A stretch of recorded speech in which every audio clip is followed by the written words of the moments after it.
Good morning, everybody. Orange J here with another War of the Visions video, and it is time for our final unit preview of the Final Fantasy VII collaboration.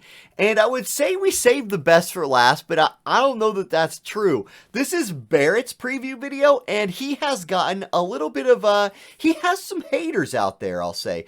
I think he will probably be the most passed on unit from this collaboration, but he is getting some global buffs, and I don't think he's as bad as people think he is. But we're going to look at him, we're going to compare him to some other units, and you'll see why people think the way they do about him. We won't know if his global buffs will overcome some of these weaknesses or not, but we can talk about what he's going to do, what he's going to look like, and maybe what he needs to be successful in global. Let's look at all of that stuff right now.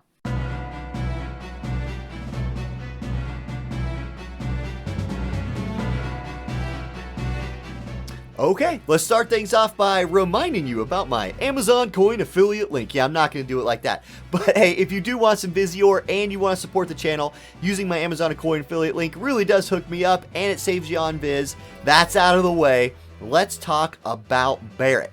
And we're going to start where we start a lot of our unit previews off, and that's looking at his stats and his stat growth at, 99, 115, and 120. So you can see that graphic on the screen. And you're not going to be blown away by any of Barrett's stats. And this is beginning to show a little bit of his weakness. But remember, he is a missile unit, and keep that in mind. Now, okay, let's start at 99. HP, 2909. That's not bad for a missile unit. 280 attack. Again, that's kind of on par for a level 99 missile unit, maybe even high. Agility at 57 is a little low. He's base 3-1 move jump. Dexterity at 235 is nice. Luck is 195. Nothing jumps off the page there. His defense at 8 is pretty nice. Spirit at 0, you'd like to see more. Okay, it's his resist where you start to see where Barrett can actually shine a little bit. He's obviously going to be weak to fire and strong to wind. He's an ice unit, you expect that. But check out his attack type resist. He's very strong to slash. 15 is very good. He's slightly weak to strike, which is kind of normal for units in this game. He's strong to missile at 10, and then he's neutral to magic and neutral to pierce. So overall, very, very strong resistance set from Barrett. And his disable resist at 50 is also very nice. So although he's a little lacking on the top half of that stat screen, his bottom half of his stats are pretty nice. Now, if you upgrade him to 115, you do gain a lot of HP. Up to 3445. You gain some attack up to 364, but again, not a ton. Agility stays at 57, and you'd really like to see that higher. Dexterity and luck go up a little bit. He's still 3-1 move jump with 8 defense. Okay, let's say you take him to 120. 3870 HP at that point with 384 attack. Again, the attack is not going up dramatically, but for a missile unit, having 3870 HP and 384 attack really isn't bad. That attack is close to in line with what other 120 missile units have, with 387 or 3870 HP being a lot higher than missile units generally have. So he's like a missile unit bruiser, right? But he's very, very slow. Even at level 120, his agility is still 57, and that's not going to keep him up with a lot of the newer, more powerful 120 units. So that is a weakness for Barrett. However, those resistances are good. He's like a ranged damage bruiser, and I wish we had a level 120 Winter Victoria to compare him to, because I think that would be a decent comparison, but we don't, so we're stuck with who we got. Now, he brings a hate buff, and he brings some defensive buffs to his kit, and in fact, he brings a lot of the stats that I've heard people talking about him, like they talked about Dwayne, where they're like, hey, Dwayne's this really high damage guy, he's kind of a bruiser, he has some hate that he can generate with a support ability. That's sort of what Barrett can do, right? Barrett and Dwayne are very different, and let's show that off by putting Barrett and Dwayne on the screen together at the same time. And just by looking at their stats, you can see that Dwayne and Barrett are different animals. They're both at 120 right here, but look at the difference in Dwayne's HP compared to Barrett's. Now, in this case, I have both of them equipped with support abilities, like I tend to do. But both of them are also equipped with their hate generation support ability. One of the problems with Barrett, and you'll see this when we look at his skills, is his hate generation support ability comes with nothing else. It just comes with hate. So that hurts him in his stat pools, whereas these other units with hate generating abilities typically get some other kind of bonus with it. Anyway, his HP is way less than Dwayne's. His attack is way less than Dwayne's. He's slower than Dwayne. And like Dwayne's 4-1 move jump because Dwayne's hate comes with move +1.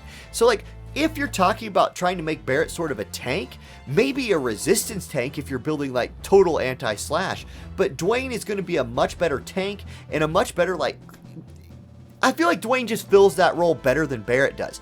Now, Barrett does bring 20 defense with this build, and that's nothing to laugh at. Coming into a fight with 20 defense before gear, before espers and vision cards, that's significant. But overall, I would say Dwayne is going to fill that role as a like high damage tank, probably better than Barrett does. But Dwayne is literally probably the best character in Global. So that is, I didn't feel like that was a super fair comparison, but I've heard it made a lot, and so I did want to do the comparison really briefly.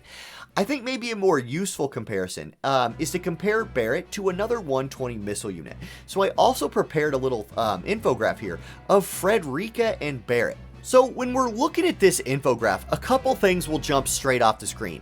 First is HP. Barrett has like way more HP, almost 2,000 more HP than Frederica does. And that makes sense, right? Barrett is a shorter range unit than Frederica and is, has a hate generating ability, so he better have some freaking HP. Now note, he's not running his hate generation ability in this infograph. I switched it to a DPS support ability, so I'd be comparing two DPS units. But that is nice. Having that HP pool is nice. Frederica basically only lives if she reflexes things, whereas Barrett can take a few hits.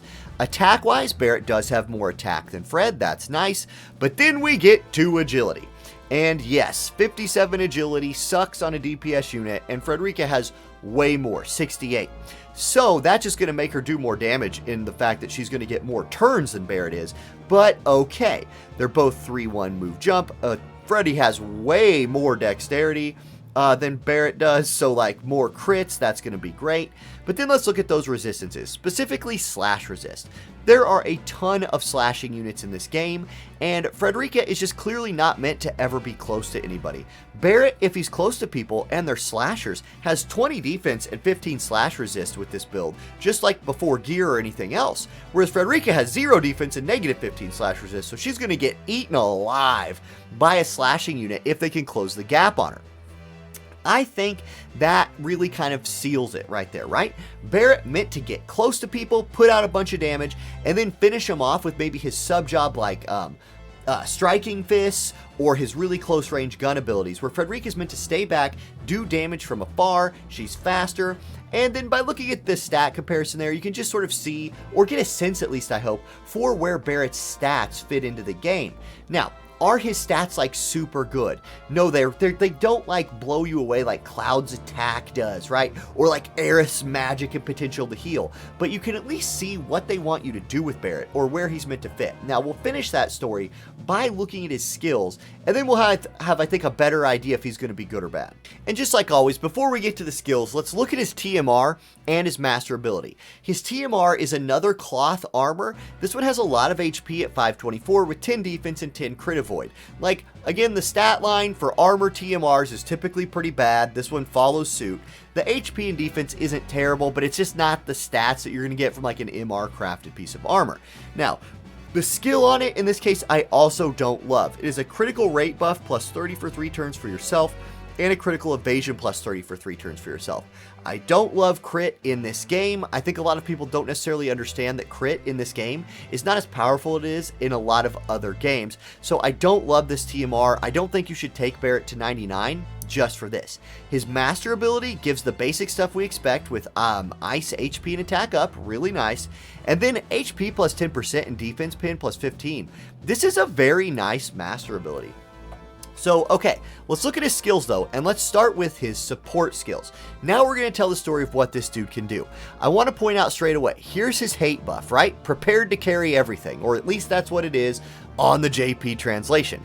5 hate, that's it. If you want this dude to be like a tank for you, and you guys can't see it, but like I was doing the quotation marks, there's his only hate generating ability, and it literally nerfs him, because it only gives hate. I really don't like that very much. Now, Avalanche Soul, on the other hand, I really do like. It's his 12 defense with crit evasion on it. That's pretty good. Makes him tankier. Unity of Spirit, this is a range plus 2 buff.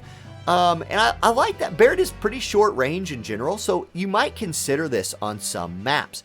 Now, strengthen continuous attacks. This is a counter move upgrade that also increases his accuracy. We'll look at that more here in a minute. Missile attack up here, and then HP and attack from Fighting Spirit. Like, I like this HP and attack buff. I think this plays into his kit really nicely. And then I think you do something like either Avalanche Soul or Secret Shooting, something like that. Now, let's look at his counter abilities. He doesn't have great ones. He has Angry Counterattack, which actually this is probably his best one. It is a 20% agility debuff with 121% damage. 20% chance to proc, decent range of 3, and ranged counterattacks are pretty effective actually. The problem here is like if somebody's standing between him and the person he's counterattacking, he might just shoot him in the back. That happens with gunner units sometimes, and it's really troll. He also has counter shot, and he has burst counter from his Pugilist job, which can be buffed by strengthen continuous attacks, the support ability up here, to be a 50% chance to proc, short range, but it's a 2-hit striking counterattack. It's pretty good. I think you probably just run Angry Counterattack though for that agility debuff and damage, but not the best counter moves around. Now, let's look at his main job next and see what we're working with down here and see like what Barrett can do. Alright, Barrett's main job. First up we got Boopa. This is a 6 cast, so it's basically kind of an auto attack replacer. Decent range of 4, but range height of 1, and like range height, let's talk about range height for a second. This is one of the things that Barrett struggles with, and gunners in general struggle with this, is hitting things either above them or below them. And this was one of Barrett's biggest struggles in JP and something that held him back. And it's been something that they've said is going to be one of the global upgrades for him, as a lot of his skills are going to get range height buffs. We'll see exactly what those are when they implement them and we can see it live. But let's talk about his skills as they were on JP. This is a good move. It's cheap, a 39% attack debuff with 121% damage. The trick here is going to be getting the AI to use it because he has harder hitting moves, but it's cheap and has a lot of cast. That's nice. Rootedness, which upgrades into Super Root. This is a really good buff. 20 defense and 40% attack for 3 turns. Really like that. He has a chaining attack, shorter range of only 3, but a 3-hit ice missile chain. Really like that. Then he has Grenade Bomb. Now, this is the only grenade in the whole world that is not AoE damage. It is a single target grenade, but it is a good move. It has nice range on it, right? It has a range height of 2, and it decreases healing power by 60 on the target for 3 turns. That's huge. Like, that's going to be a 60% nerf to healing they receive. Plus, it's probably going to crit because it has a 50% crit chance for a little extra damage. Now, he has Fuel Burst, which upgrades to Fuel Burst Kai. This is a defense debuff for 30 for 3 turns. Now, remember with decreasing defense, this is not defense penetration, it is a defense debuff. This can be resisted by somebody like Summer Elsorel, who has 100% defense debuff resistance. So not as good necessarily as defense penetration, keep that in mind. But it does 165% damage. Range on is short, only 3, range height 1, but has a nice chance to inflict slow for 3 turns on the target, so pretty good. Then he has 0 range shoot. So after he's closing the gap on people, if he gets in range, he can drop an interesting shaped like AoE move here for 205% damage that removes re-raise from the target. That's huge. So if they have the re-raise buff from like Yuna or Aerith, he can take that off with this move. 26 AP, he can cast it 3 times. Good stuff. Now, let's go to his sub jobs and talk about like which one of those you're going to want to equip if you're running Barrett. First up is going to be his Final Fantasy VII Gunner sub job, and it has 2 moves in it. The Grand Blow move is like a 25% chance to immobilize units directly around you. It's really weird, but it is striking type damage, 170% in an AoE, so it's whatever. Then Energy Reload is really interesting. It is a 60 missile attack buff for 1 turn. It's sort of equivalent to like the Store move that monks have. That's a big attack buff for 1 turn. This is a big missile attack buff for 1 turn, and probably if you're going for some like big hit damage cheese build, that's what you'd go for there. Now, he has Gunner sub job like regular Gunner. That's right here. Missile attack 38 for 3 turns for himself and allies, with a range increase of 1 for 3 turns for himself and allies. I tend to think that buff, the aim buff, is better than his energy reload buff from the 7 job. 38 compared to 60 is less, but 3 turns is way better than 1, and the range increase will help him make sure he can actually capitalize on it. Now, he has the rest of basically like gunner stuff down here.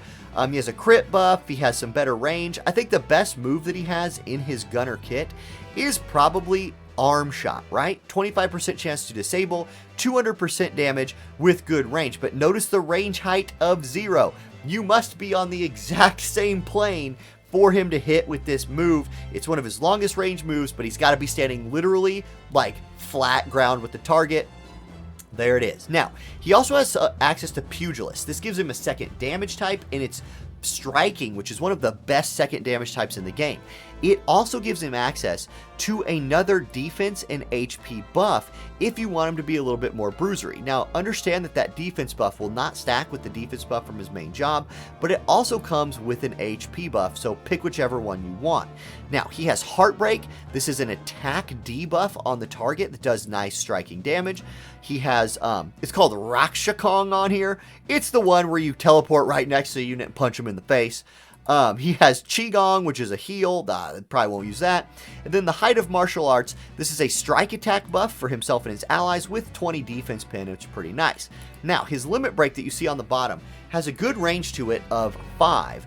It costs 43 AP, is a 2-hit attack, which is really nice, and has a 67% chance to inflict confusion. Now, I don't value confusion as much as I value other status effects in the game because it's so easily removed. If somebody else hits that target, confusion is taken off. So like if there's a tank and you confuse him with Barrett's attack and then like, you know, your Lou Artha walks up and shoots him again, all of a sudden he's unconfused and it didn't do anything except cost you 43 AP. So it's an okay limit break. It's a double hitting attack that's going to hit really hard. But confusion is a coin flip a lot of times. Agrius had an AoE one back in the day, and if you could confuse the whole enemy team, that was really awesome. This is just single target. Like his grenade, which a single target grenade just makes no sense to me. Anyway, that's Barrett's skills. So he's clearly meant to be a very high HP, high defense gunner that goes in close, removes re-raise, has striking attacks and other close range moves. Not necessarily meant to sit back like a Frederica or somebody like that.